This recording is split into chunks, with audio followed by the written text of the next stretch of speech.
What's up? Just the JP in the house. Okay, this is a map of Tokyo. This is the Meiji, maybe Shimamiya. Well, that's the kanji. I'm not sure if I'm reading it right, but that's in Tokyo. Anyway, my video is to young kids out there again, young men. I'm always emphasizing about sex and stuff because a lot of guys end up having sex, falling in love, and then getting hurt or even worse, because you are too, how can I say, naive about what falling in love and sex and stuff like that is all about. And I want to try to explain as much as I can about it. Okay. Actually, if you don't even really think about sex and stuff like that, it won't really bother you. Most of the time people want to have sex is because they're just bored. They're not really engaged in other activities and things like that. Or if, they're drinking, which of course drinking alcohol is a drug and it does absolutely nothing good for you. Or, I don't know, there's just, to sleep, sometimes for energy, for the most part, for the pleasure part of it, it's all cool and stuff. But if you're not actually thinking about the girl you're with, then you're just fantasizing about something else and stuff, and that's not really cool because you're gonna get bored of it real quick anyway. But anyway, to hurry up and get to what I want to say is that you young men that's coming up, you guys are like commodities and stuff to the system, to the government and stuff like that, or to those people who are against you. They know exactly what to do so that you can get caught up into the jail systems and stuff like that. First of all, it started off by making these rules where if your parents hit you to discipline you, then they can get in trouble. And then, you can get mad at your mom and she hits you or slaps you, or your dad, and then you call the police, they go to jail, and what you're going to do, what's going to happen to you? You probably end up in some kind of foster home and things like that. And of course, when you get older, you'll think about it, you're like, wow, I made a mistake. My son, him and his mother got into that same thing, and he ended up losing scholarships to Stanford, and they wanted him to go. They sent him letters and stuff, and he ended up messing it up because, he just, my mom's doing this to me, and then the social actions got into it, and he just messed up everything, and it was really petty stuff, it wasn't even that she even hit him or something, but another thing too, and the result of that is you get to the point where your parents would have said, okay, fine, if I hit my kid, then I'm going to go to jail, and if I don't want to go to jail, of course they don't want to go to jail because it's going to mess up their life, and then it's going to mess up your life also. And so they don't, and then they try to discipline you, but you're watching too much TV and watching these music videos of these kids wilding out, black and white and Asian, whatever, and then you think you can do those same things and get away with it, but that's movies, and you can't do that stuff. And so you do that stuff, and you end up going to jail, getting a record, and then you get tossed in jail, and it's no telling what kind of trauma, and things that you're going to go through there, But, it's just a system, a continuous system, because actually it's a business going, sending people to jail and stuff. And since, they don't really, the government acts like they don't want black people here and stuff like that, and they don't really care because of the people who are in it and stuff. They're just, they're just going to do what they do. And when you go to jail, you do work. And you work and you take the jobs that other people can be doing, on the outside, instead of them paying you, instead of them making the money or you going to school and making it yourself, you're getting paid pennies while they're profiting major millions off of you and stuff like that. So it's, and so you really have to think about it like that. If you go to jail in California, I think it was like $45,000 a year just to keep you locked up in prison. $45,000 the government has to spend for you to go to jail for a whole year. That's easy to send you to college. And let's say you go to jail for life. So let's say you spend 50 years in jail, 50 times 45,000. That is a lot of money. that all that money, all you're doing is just supporting those people that's in the jail systems, that's you know, the lawyers and the office, whatever the guy's in doing the office and the ward, and all the people he working for, and the companies and everything too. So you guys have to start kind of getting a little smart, you know. And like my best suggestion, which I've said in my other video, is that you really need to stay in the house, you know, because you get out there, you think you're 14, 15 years old, and just because you got a girlfriend, you think, oh, I'm the man, or you got some kind of weapon, and you think I'm the man, you know, or you doing something, you think you're the man. But everything that you got, I mean, everything that you got, even the clothes on your back, the underwear that you're wearing, the socks on your feet, you know, that gun in your hand, them clothes, everything that you're wearing was not made by anybody in your neighborhood, you know, and it wasn't definitely made by you, and you're wearing other people's names, and your name isn't on it, you know. So you guys got to get smart. And you say, well, I can't get a job, and I can't get this. You know, you can always create things, and I know some people are going to say, I don't know how and stuff like that, but they do have, you know, they do have how to do this and how to do that, and a lot of videos. But a good way to actually start thinking of a way to create a job is get on there and just start studying. Hit the dictionary. You know, I want to make a video about dictionaries too. But you hit the dictionary. Oh, I got another channel called GS350JPN, so sometimes I might put stuff up on there too.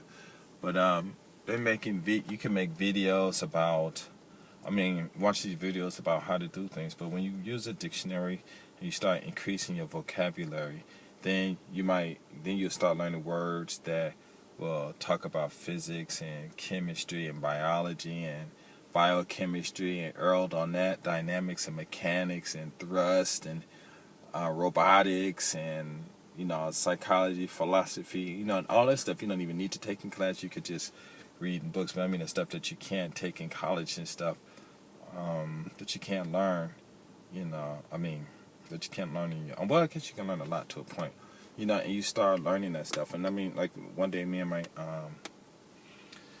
friends, we were talking about me, DS, and DJ were talking about the word use. And I had looked it up in the dictionary, and the word use meant to employ. And I have this other video about black kids. An easy way to fix their learning problem is for teachers to speak the language that they speak and then explain all those problems in that language, and then have them do the vocabulary later, and don't make the vocabulary mandatory to remember just to pass the class. You know, they just have to, it could be like, instead of like a major test, it could be like one test worth, you know, maybe 3% of their grade. And I know some people might say, well, why only 3%? Well, you know, of course, you know, most people know that the young kids aren't going to remember those words, you know, because if they don't have good studying habits, or if they don't study if their habit or if their hobby isn't studying, then they're not going to use those words. And no one's telling them, hey, when you use these words, use them with your friends and you guys learn this stuff, because that's the way. The vocabulary is a major step to getting up out of poverty and stuff like that. So we were doing that, and I looked up the word use, and I asked them what it meant. But the whole thing was funny about it is, we all know what the word use means, you know, but the word that they used to describe use was to employ. And I was thinking, like, wow. I mean, of course, you know, maybe they might have other simpler words to do that. But I was just saying, like, if a kid just happened to look up this dictionary and look up employ, you know, if they're young, then they have to look up another word. I mean, look up the word employ just to figure out what the word employ means, so that they can find out what the word use means. You know, and they have words like that. I mean, the other day I was going through it, and I think I made a video about it, delete it. But I was going through a dictionary, and I was just going from one word, and I read just one word, and read the definition, and within the definition they had words I didn't know. So then I went to look up that, and I ended up, you know, someplace way, way off. And then at the bottom they have the where these words come from, and I was reading out a lot of Latin, French, German, Old English, Middle English, and stuff like that. It's really interesting, you know.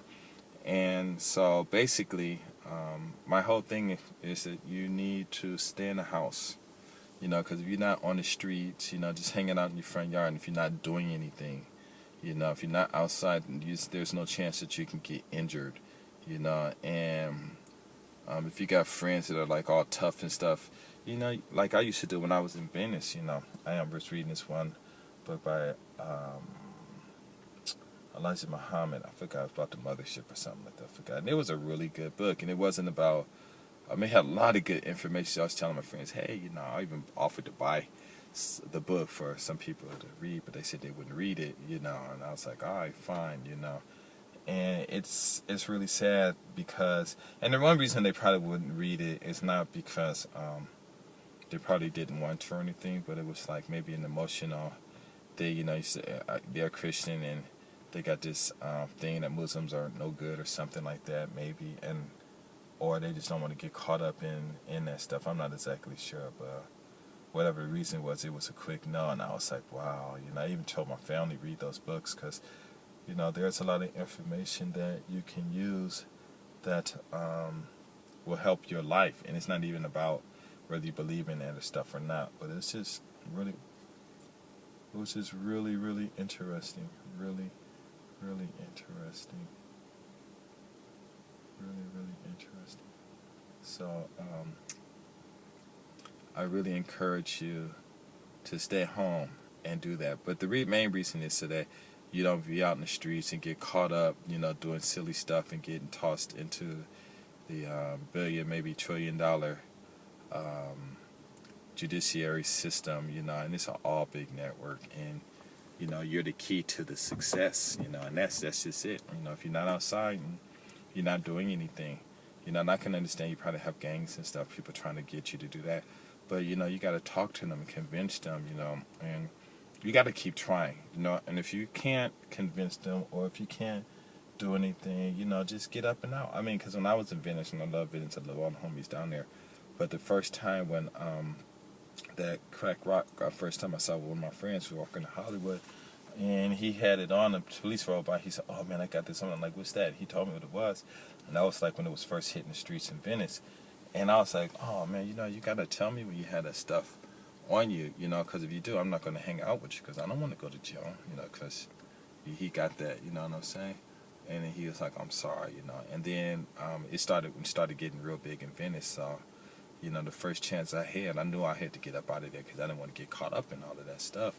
Because, I ain't saying I don't want to go to jail, for a right reason, but I for darn sure don't want to go to jail for drugs, And so, I had my opportunity to leave, so I did, and I didn't leave what I wanted to, but, I still was able to do well, so. And so, just stay home. And I know you're thinking like, well, it's going to be hard to do it, and studying is boring and stuff. And you're right, studying is boring, but there's only one reason why studying is boring, is because you haven't comprehended it. Once you comprehend it, then it becomes more exciting. It's like someone said, well, can you do the waltz? And you're like, no, but can you break dance? So I'm like, yeah, I can break dance, and excitement comes in, and bam, you're doing what you can do. But if you learned how to waltz, and you understand the history of it and what it meant, because it could have a story behind it, and then you could do it very well, and you'll enjoy it, So studying and stuff like that is not a bad thing, it just takes time to comprehend, because it is boring, and everything that you do new is boring. And the way to overcome that is to not get emotional. Don't let your emotions get to you. So in other words, like the word boring, what does boring mean? It's an abstract word. It's just a condition, and the condition is that you don't understand. So instead of saying studying is boring, to say, it's better off you say, well, studying starts off with a lot of incomprehensive. No, I can't think that. Studying, when I study, I just don't know, basically. So if I start studying, I'm ignorant. But then you keep going on, and you'll start to understand it. I'm telling you, young black man, you're not stupid. These scientists, because they know who we are, and they studied, and they go around the world, and they go into different tribes. These tribes that they go into, they are black people. They could have been mixed with, the Spanish conquistadors and whoever else, went around and stuff. And video.